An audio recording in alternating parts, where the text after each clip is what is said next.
உங்களுடைய தங்கம், வெள்ளி, வைர நகைகளை உடனே செல் பண்ணுமா? நம்பிக்கையான நிறுவனம் Max Gold. Call 04445454545. Max Gold, cash for gold. தளபதி விஜயன் அசுர வளர்ச்சி எழுச்சி அல்லது அரசியலில் அசுர வளர்ச்சி, இது சம்பந்தமான 2 பெண் பத்திரிகையாளர்கள் ஒரு புத்தகம் எழுதியிருக்காங்க. அந்த புத்தகத்தை வெளியிடப்படுகிறது. ஒரு தாவேக்கான்ற ஒரு கட்சி, எக்ஸ் வலைதளத்தில் ஆரம்பிக்கப்பட்ட கட்சி, விமர்சனங்களை கடுமையாக சந்தித்த கட்சி. ஒரு நடிகராக நாளைய தீர்ப்பு படத்தில் அறிமுகமான ஒரு ஹீரோ. அதன் பிறகு அவர் நிறைய ட்ரோல் பண்ண ஆரம்பித்தாங்க. அவருக்கு நடிக்க தெரியாதுன்னு சொன்னாங்க. அவர் சினிமாவுக்கே லாய்க்கு இல்லை அப்படின்ற முடிவுக்கு வந்தாங்க. அவர் மெல்ல மெல்ல வந்து அப்புறமா கமர்ஷியல் பட ஹீரோவாக மாறி, அதன் பிறகு வர கமர்ஷியல் பட ஹீரோக்கள் மாதிரியே இவரும் பார்க்கப்பட்டு பெரிய அளவில் இனிமேல் சினிமாவுக்கெல்லாம் ஒரு பெரிய தாக்கம் இல்லைப்பா. எம்ஜிஆர், என்டிஆர், ராஜ்குமார் காலங்களில் இருந்த சினிமாவுடைய தாக்கம்லாம் இப்போ இல்லை. எல்லா மக்கள் வந்து ரொம்ப தெளிவாக இருக்கிறாங்க. சினிமா நடிகராக பார்க்குறாங்க, மற்றவராக பார்க்குறாங்க. சினிமா மோகம்லாம் ஒன்றுமே பண்ணாதீங்க தமிழ்நாட்டை அப்படின்ற பொழுது அதெல்லாம் ஒன்றும் கிடையாதுங்க. நாங்கள் ஒன்றும் திரையில் ஹீரோவை நிஜத்தில் ஹீரோவாக இன்னும் நாங்கள் நம்புகிறோம். அப்படியேப்பட்ட ஹீரோ தான் எங்களை காப்பாற்ற வந்தவர்னு முடிவு பண்ணினான். இன்றைக்கி அரியணையில் தாவேக்காவுடைய தலைவர் சிஎம் விஜய் அவரை உட்கார வைத்திருக்கிறார்கள். இதை பற்றிய ஒரு முழுமையான அந்த புத்தகம் தான் வந்து தாவேக்காவுடைய அரசியல் எழுச்சி அப்படின்ற 2 பெண் பத்திரிகையாளர்கள் அந்த புத்தகம் பெரிய அளவில் வந்து ரொம்ப டீட்டெயில்டாக அதை ஆய்வு பண்ணி சில பேட்டிகளோடு அதை வெளியிடப் போகிறார்கள் அப்படின்னு. ஏன்னா ஒரு கட்சி ஆரம்பித்து 3 வருஷம் அப்புறம் பதவிக்கு வந்து ஒரு புத்தகம் வந்து ஒரு நல்ல ஒரு தரமான புத்தகம் மீன்னா நிறைய வந்துடும். நீங்கள் மார்க்கெட்டில் வந்து உதாரணம் சொல்கிற தளபதி விஜயின் 108 சம்பவங்கள், இல்லை சூப்பர் ஸ்டார் ரஜினிகாந்தின் ஸ்டைல்கள் நிறைந்த சண்டை காட்சிகள், இதுமாதிரி நிறைய இருக்குது வந்து. ஆனால் நாங்கள் டீட்டெயிலாக அதை வந்து ஆய்வு பண்ணி எழுதியிருக்கிறோம். ஒரு அரசியல் பயோபிக் மாதிரியான ஒரு புத்தகம் அப்படின் பொழுது எப்படி இது சாத்தியம்? இந்த 10 நாள் தான் வந்தது ஆட்சி அமைச்சு, 10 நாள் தான் ஆகுது, இவ்வளோ பெரிய செல்வாக்கு அப்படின்னா மக்கள்கிட்ட இருக்கிற செல்வாக்கு தான் வந்து. இந்த பாருங்கள் வந்து எல்லாத்தையும் வந்து ஆராய்ச்சி பண்ண ஆரம்பிச்சிட்டாங்க வந்து. இப்போ விஜய் வந்து அரசு அலுவலகங்களில் பயன்படுத்தக்கூடிய, முதல்வர் விஜய் அரசு அலுவலகங்களில் பயன்படுத்தக்கூடிய ஒரு புகைப்படத்தை வந்து வெளியிட்டிருந்தாங்க வந்து. புரட்சித் தலைவர் எம்ஜிஆரோட ஒரு புகைப்படம், சிரிச்சா மாதிரி இப்படி இருக்கிற அந்த புகைப்படம் ரொம்ப பெரிய வைரலான புகைப்படம். இதை கூட ஆரம்பத்தில் நிறைய ட்ரோல்லாம் பண்ணாங்க. இவருடைய புகைப்படத்தை கூட இப்போ வந்து அதை ரசிக்க ஆரம்பிச்சிட்டாங்க. நிறைய பேருடைய டிபியாலாம் வச்சுருக்காங்க வந்து, டிபியா வச்சுருக்காங்க. அவங்களுடைய வாகனத்தில் அதை மாட்டி வச்சுருக்காங்க. இன்றைக்கி பார்த்திங்கன்னா புரட்சித் தலைவர் எம்ஜிஆர் அவர்களுடைய அந்த அரசு பயன்பாட்டில் இருந்த அந்த புகைப்படத்தை பார்த்திங்கன்னா நிறைய பத்திரிகைகளுடைய அட்டைப்படமாக கூட, புத்தகங்களுடைய அட்டைப்படமாக கூட வந்துகிட்டு இருக்கு. இது என்ன, இது ஒரு விமர்சனமாக சொன்னதுக்கான காரணம் என்னென்னா, ஆரம்பத்தில் நடிக்க வந்த இப்போ சமீபமாக நடிக்க வந்த போதுலேருந்து விஜய்க்கு வந்து நிஜமான முடியா, முதல்வர் விஜய்க்கு அதை முக்கியமாக சொல்லணும், விஜய் அவர்களுக்கு நிஜமான முடியா, அது விக்கா அல்லது வந்து ஒட்டப்பட்ட முடியா, அது ரொம்ப நாட்டுக்கு ரொம்ப முக்கியமாப்பா அப்படின்னா அதை கூட எடுத்து விவாத பொருளாக மாற்றிட்டு இருக்காங்க. இந்த ஃபோட்டோவில் இருக்கிற அந்த இது வந்து தலைமுடி வந்து டோப்பாவா அல்லது வீவிங் செய்யப்பட்டதா அல்லது வந்து அதை ஃபிக்ஸ் பண்ணதா. அவருடைய திரு விஜய் அவர்களுடைய ஹேர்ட்ரெஸ்ஸர் அவஸ்தி அப்படின்றவங்களை வந்து ஒரு இன்டர்வியூ ஒன்று பண்ணியிருக்காங்க. அவங்க ஓப்பனாக சொல்லிட்டாங்க, அது நிஜமான முடிதாங்க அப்படின்ட்டாங்க. இப்போ செயற்கை முடியோ அல்லது விக்கோ எதுவுமே கிடையாது, நிஜமான முடி தான். இந்த ஹேர் ஸ்டைல் அப்படின்ற ஒரு விஷயத்துக்கு வந்து நானாக முடிவு எடுக்கிறது கிடையாது. அவங்க பார்த்தீங்கன்னா இந்த பிகில், கோட்டு, லியோ, ஜனநாயகன் படம் வரைக்கும் ஒர்க் பண்ணியிருக்காங்க ஹேர் ட்ரெஸ்ஸராக வந்து. அவங்க என்ன சொல்கிறாங்கன்னா, இந்த ஹேர் ஸ்டைல் முழுக்க அவர் கொடுக்குற ஐடியா தான். அது எப்படி இருக்கணும், எந்த லென்த்தில் இருக்கணும், அந்த திரைப்படத்துக்கு எப்படி தேவைப்படும் அந்த ஹேர் ஸ்டைல் வந்து, அந்த கதாபாத்திரத்துக்கு எப்படி கரெக்டாக இருக்கும். ஏன்னா மிக சமீபமாக பார்த்தீங்கன்னா அந்த ஹேர் ஸ்டைல் மாதிரி நிறைய விமர்சனங்கள்லாம் இருக்குது. மாஸ்டர் படத்துலேயே வந்து அது மாறிடுச்சு வந்து. இப்போ அவங்க என்ன சொல்கிறாங்க, லியோ படத்துக்கு கூட ஒரு பெரிய ஹேர் ஸ்டைல் ஒன்று, இப்படி முடியெல்லாம் அப்படி இது பண்ணின்னு இருக்கிற மாதிரியான ஒரு ஒரு ஒரு ஹேர் ஸ்டைல் ஒன்று நீங்கள் பண்ணுங்க அப்படின்னு சொல்லும்பொழுது, நடிகர் லோகேஷ் கனகராஜ் சந்தியாதத்து கூட கொஞ்சம் இது கொஞ்சம் பொருத்தம் இல்லாத மாதிரி இருக்குது அப்படின்லாம் கூட சொன்ன பொழுது, இல்லை இது கரெக்டாக இருக்குங்க இந்த கேரக்டருக்கு அப்படின்னு முடிவு பண்ணது அவர் தான். இப்போ கூட பார்த்தீங்கன்னா இந்த வெள்ளை நரைச்ச முடி மாதிரி இருக்கிறது, இந்த மாதிரியான ஹேர் ஸ்டைல் எனக்கு வேணும்னா தலைமைச் செயலகத்தில் போய் நான் உட்கார போகிறேன், இப்போ என்னுடைய அந்த அரசு அலுவலகங்கள் பயன்படுத்தக்கூடிய புகைப்படத்துக்கு இந்த மாதிரியான ஒரு ஹேர் ஸ்டைல் வேணும் அப்படிலாம் முடிவு பண்ணது அவர் தான் அப்படின்னு அது அந்த பேட்டியை வந்து வைரலாக்கிட்டு இருக்காங்க. சொல்கிறதுக்கான காரணம் என்னென்னா, நடிகர் விஜயாக இருந்தப்போ நீங்கள் டீகோட் பண்ணீங்க ரைட்டு, முதல்வர் விஜயான பிறகும் டீகோட் பண்ணுறீங்கன்னா அதுதான் வந்து ஒரு செல்வாக்குன்ற ஒரு விஷயம். அதுதான் கவனம்ன்ற, அதுதான் கரிஷ்மா, எப்படி வேணாலும் எடுத்துக்கலாம் நம்ம. இப்போ நீங்கள் கோட்டு சூட்டு போட்டு வந்ததே நிறைய பேர்லாம் கூட விமர்சனம் பண்ணிட்டு இருந்தாங்க. பிடிக்காதவங்கலாம் போய் குடுகுடுக்கார மாதிரி இருக்குது வந்து. அப்புறம் வந்து இந்த இது இந்த என்னது பூம்பும் மாடு ஓட்டின்னு வருவாங்களா அது மாதிரி இருக்குது அப்படின்னாங்க. சில பேர் வந்து என்னங்க கோட்டு சூட்டுன்னா வெள்ளைக்காரன் தான் போடணுமாண்ணா, நம்ம போடக்கூடாதா? ஏன் எல்லாமே வேஷ்டி தான் கட்டின்னு வரணுமா? கடந்த ஆட்சியில் முதல்வர் கூட பார்த்தீங்கன்னா பேண்ட் சட்டையில் வந்தார். திராவிட பாரம்பரியமே பார்த்தீங்கன்னா வேட்டி சட்டை தானே. துணை முதல்வர், அப்போதைய துணை முதல்வர் வந்து டிஷர்ட்டோடு வந்தார். டிஷர்ட்டில் அவங்களுடைய கட்சியுடைய லோகோவோடு வந்திருந்தார். அதனால் இப்போதைய முதல்வர் குறிப்பாக வந்து ஜென்சி கிட்ஸ், 2K கிட்ஸ், பெண்கள் இவங்களுடைய அபிமானத்தை பெற்ற ஒரு நடிகர் இன்றைக்கி வந்து முதல்வராக வந்திருக்கார். அப்படின்னா கோட்டு சூட்டில் வரத்தில் என்ன தப்பு? வரட்டமே, காலங்காலமாக இப்படி தான் வரணும்னு இருக்கான்னா கண்டிப்பாக அது இன்றைக்கி ட்ரெண்ட் ஆகி போச்சு.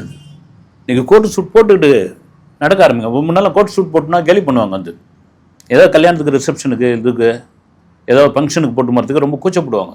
இதெல்லாம் போடணுமாங்க அப்படின்வாங்க. ஏதோ அது என்னன்னா ஒரு விதத்தில் பார்த்தீங்கன்னா சைக்காலஜிக்கலாக தாழ்வுமான படம் தான். வெள்ளைக்காரன் போட்டதை நம்ம போடணுமாப்பா அப்படின்னு. இன்றைக்கி விஜய் போட்டதுனால அதை எடுத்து டீகோட் பண்ண ஆரம்பிச்சிட்டாங்க.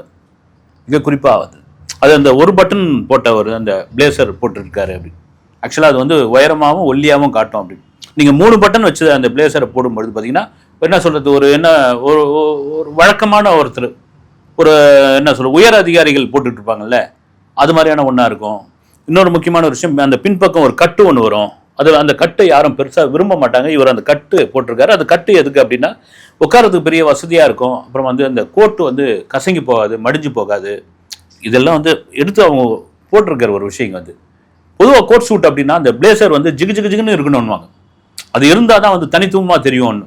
நீங்கள் பல உயர் அதிகாரிகள் குறிப்பாக பார்த்தீங்கன்னா வெளிநாடுகள் உள்ள அந்த அதிபர்கள்லாம் பார்த்தீங்கன்னா ஜிகு ஜிகு ஜிகு ஜிகுன்னு இருக்கும். இவர் வந்து ஒரு மேட் ஃபினிஷோட அந்த பிளேசரை போட்டிருக்காரு. இதுலேயும் ஒரு வித்தியாசத்தை காமிக்கிறார் இவர் அப்படின்னு. இதை எடுத்து டீகோட் பண்ணுற அளவுக்கு ஆயிடுச்சு அப்படின்பொழுது நிச்சயமாக விஜய் என்கின்ற அந்த ஒற்றை மனிதருக்கான அந்த மவுஸ் தான் அதுக்கான காரணம். நீங்கள் எது பண்ணாலும் சரி, விமர்சனமாக வந்தால் கூட அது ஆக தான் செய்யும்.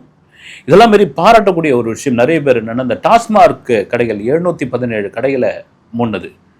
மகராஜா அப்படியே கொஞ்சம் கொஞ்சமாக மூடிடு ராஜா. ஒரு பாட்டியம்மா ஒரு காணொலி போட்டிருக்காங்க, உனக்கு புண்ணியமாக போகுது ராஜா, இந்த குடியினால் தான் இவ்வளோ கொடுமை. சின்ன சின்ன பசங்களாம் இங்கே விழுந்து கிடந்துருப்பானுங்க. சின்ன சின்ன பசங்கள்லாம் அப்படி தூக்கின்னு போவாங்க. மீசை கூட முளைக்காதெல்லாம் வந்து சரக்கு வாங்கின்னு போவோம். பார்க்கறதுக்கே வேதனையாக இருக்கும் ராஜா. 717 தான் மொத்தமாக ஒழிச்சிட்டு நீ அப்படின்னு அந்த பாட்டி அநேகமாக அவங்க வீடு ஒயிட்னா பக்கத்தில் இருந்திருக்குன்னு நினைக்கிறேன். வேதனையோட ஒரு பதிவு. அதுக்கு தான் 21 வயசு கீழே இருக்கிறவங்ககிட்ட கொடுக்கக்கூடாது, மது பாட்டல்களை விற்பனை செய்யக்கூடாது அப்படின்னு ஒரு விஷயம். நீங்கள் என்ன தான் பண்ணாலும் சரி, இந்த பாரை வந்து எக்ஸ்ட்ரா வச்சுருக்கா 10 மணிக்கு மேலே திறந்து வச்சுருக்கிறது, அப்புறம் வந்து பிளாக்ல ஓட்டுறது, இதெல்லாம் என்ன பண்ண முடியுங்க அப்படின்னாங்க. அதுக்கு கண்டிப்பாக 10 மணிக்கு மேலே பார் மூடிட்டாங்க அப்படின்ற ஃபோட்டோ எடுத்து சம்மந்தப்பட்ட அதிகாரிகளுக்கு அனுப்ப வேண்டும் என்று முதல்வர் உத்தரவிட்டிருப்பதாக ஒரு தகவல் வரவேற்கக்கூடிய ஒரு விஷயம். கள்ளச்சந்தையில் யாராவது அது மாதிரியான மது பாட்டில்கள் விற்கிறாங்க அப்படின்னா அவங்களை இம்மிடியட்டாக அரெஸ்ட் பண்ணி ஆகணும். அது சம்மந்தப்பட்ட அதிகாரிகள் யாராக இருந்தாலும் அவங்களை வந்து சஸ்பெண்ட் பண்ணணும் அப்படின்னு ஒரு விஷயம். நிச்சயமாக 21 வயது கீழே இருக்கிற இந்த சின்ன பசங்கன்னு பார்த்தாலே அவனை விரட்டி விட்டணும். அவனுக்கு வந்து நீங்கள் கோட்ரு எதுவும் தரக்கூடாது. இந்த ஒயின் ஷாப் பக்கமே அவனை வந்து இது பண்ணக்கூடாது, விரட்டி விடுங்க. சரி, இதனால என்ன வேற யாரை விட்டு வாங்கினு போகிறான் அவன் அப்படின்ற ஒரு கேள்வி, குதர்க்கமான கேள்வி தான் அது. அவனுக்கு ஒரு பையன் இருக்குல்ல, அந்த இடத்துல நின்னாலே நம்மளை துரத்தி விட்டுருவாங்கப்பா அப்படின்னு.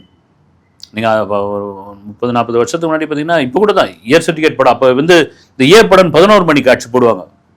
அதை பசங்களை பார்த்தாலே விரட்டுவாங்க சைக்கிள் ஸ்டாண்ட்லேருந்து, ஏய் போடா அப்படின்னு, அந்த பக்கம் போடா அப்படின்னு. அது போகவே மாட்டாங்க, வந்து போகவே மாட்டாங்க. அதுக்கப்புறம் கொஞ்சம் மீசம் முளைச்ச பிறகு அவனுங்க அந்த டவுசர்லாம் போட்டுமா கையிலெல்லாம் கட்டிட்டு போவானுங்க. வந்து சொல்கிறதுக்காக காரணம்னா இப்படி தாங்க படிப்படியாக எல்லாத்தையும் வந்து நம்ம வந்து குறைக்க முடியும். இப்படி தான் ஒரு திட்டத்தை நம்ம வந்து கொண்டு வந்து சேர்க்க முடியும். ஏன்னா முழுசாக வந்து நீங்கள் டாஸ்மார்க்கை ஒழிக்க முடியாது, நினச்சா கொஞ்சம் கொஞ்சமாக குறைச்சிடலாம். இன்னும் கேட்டிங்கன்னா அந்த நேரத்தை குறைங்க. நிறைய பேர்லாம் கூட இது வச்சுருக்காங்க, நீங்கள் நேரத்தை குறைங்க, இன்னும் கூட சுருக்குங்க அப்படின்னு. எனக்கு கொஞ்சம் கொஞ்சமாக தானே இம்ப்ளிமெண்ட் பண்ண முடியும். அதை விட ரொம்ப முக்கியமானது சென்னை மக்களுக்கு தெரியும், வந்து கிளாம்பாக்கம் பேருந்து நிலையம். இது எத்தனை பேர் விரும்பினாங்கன்னு தெரியல. வந்து நிறைய பேர் அந்த சமயத்தில் இப்போ வரைக்கும் நாங்கள் ரொம்ப அவஸ்தைப்படுறாங்கன்றாங்க. வந்து ஒரு பேருந்து நிலையம் கோயம்பேடில் இருந்த நம்ம நகரத்தினுடைய மையப்பகுதியில் இருந்த அந்த பொது போக்குவரத்துக்கு, குறிப்பாக வெளியூர்களுக்கு செல்லக்கூடிய அந்த பேருந்து நிலையத்தை கிளாம்பாக்கன்ற ஒரு இடத்துல எடுத்து போய் போட்டீங்க நீங்கள். இது எந்த விதத்தில் நியாயம்? ஆம்னி பஸ் உரிமையாளர்லாம் கூட ஒரு கோரிக்கை மனு ஒன்று வச்சுருக்காங்க பொழுது. மறுபடியும் பழையபடியே பஸ் ஸ்டாண்டை வந்து இங்கே கோயம்பேட்டிலே வச்சு இது பண்ணுங்க. நெருக்கடி, பொல்யூஷன் இதெல்லாம் ரைட்டு. ஆனால் வந்து சாமானிய மக்கள் அவ்வளோ தூரம் போகிறதுக்கு பெரிய கஷ்டம். உண்மைதாங்க. வந்து நிறைய பேர் கிளாம்பாக்கம் தெரியாமல் கேளம்பாக்கம்னு போட்டு அங்கெல்லாம் போய் இறங்கினவங்களாம் உண்டு. உண்மை. அந்த அளவுக்கு வண்டலூர் தெரியும், ஊரப்பாக்கம் தெரியும், பெருங்கலத்தூர் தெரியும், கிளாம்பாக்கம் எங்கப்பா அப்படின்ற அளவுக்கு அந்த பஸ் ஸ்டாண்ட் வந்த பிறகு தான் தெரிஞ்சுது. இல்லை முக்கியமான விஷயம் என்னன்னா, நிறைய பஸ் விட்டுருக்கீங்க, மாநகர பேருந்து இருக்குது, எல்லாம் இருக்குது வந்து. ஆனால் அந்த இடத்த போய் ரீச் ஆகிறதுக்கு இப்போ வந்து ஒரு மிடில் கிளாஸ் கீழே இருக்கிறவங்க ஒரு ஆட்டோவோ ஒரு டாக்ஸியோ புக் பண்ணுறவங்க ஒரு ஃபேமிலியோட போகிறாங்கன்னு வச்சுக்க, குறைந்தபட்சம் 1500 ரூபாய்க்கு மேலே வந்து கேட்குறாங்க அவங்க. நீங்கள் ஆப்லேயே 1500 ரூபாய்க்கு மேலே தான் வருது. இல்லைன்னா எக்ஸ்ட்ரா காசை கொடுங்கன்றாங்க. வேறு வழி கிடையாது. நாங்கள் திரும்ப அவ்வளோ தூரத்துலேருந்து ரிட்டர்ன் எங்களுக்கு சவாரி கிடைக்காதுன்னு. இரவு நேரத்தில் இந்த மாதிரியான ஆட்டோ டாக்ஸி கிடைக்கிறது இல்லை. கிடைச்சாலும் 2000 கொடுக்குறியா, 3000 கொடுக்குறியான்னு. அப்போ இதில் பாதிக்கப்படுறது யாருன்னா சாமானியர்கள் தாங்க.